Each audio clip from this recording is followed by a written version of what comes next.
Vous êtes spécialisé dans les leucémies aiguës, mais il y a différents types de leucémie. Alors, qu'est-ce qu'une leucémie et quels sont les différents types de leucémie, s'il vous plaît?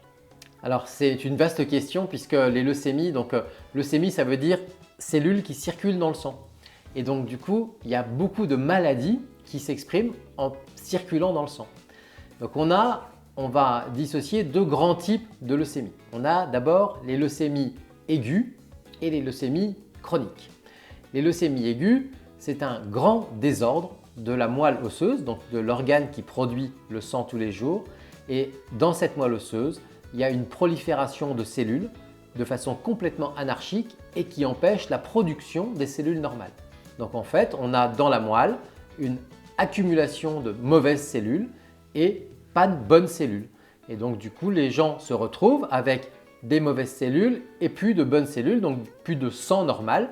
Et on a besoin de sang normal pour vivre parce que c'est ça qui nous fait vivre chaque jour et qui fait fonctionner nos organes, qui nous empêche de nous infecter, qui fait qu'on apporte de l'oxygène pour faire fonctionner nos muscles, qui fait qu'on ne saigne pas. Donc les leucémies aiguës, grand désordre dans la moelle osseuse, prolifération de cellules jeunes et plus de cellules normales.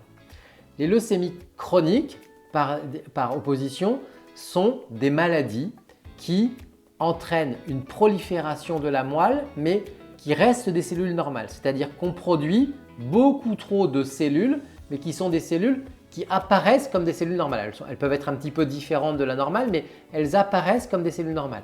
Ce qui fait que quand on regarde dans le sang, on voit des cellules normales qui sont en excès. Il y en a beaucoup trop par rapport à la normale, mais ça reste des cellules normales. Alors après, leur comportement, c'est bien sûr différent puisque quand vous avez une leucémie aiguë, plus de production de cellules normales, vous avez des conséquences graves qui peuvent arriver directement.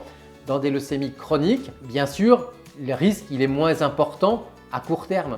Alors certaines de ces leucémies chroniques restent des maladies qui peuvent devenir plus graves et éventuellement se transformer dans des leucémies aiguës, mais ces leucémies chroniques, la plupart du temps, donnent des symptômes, donnent des signes, mais ne sont pas responsables d'un risque vital globalement à court terme.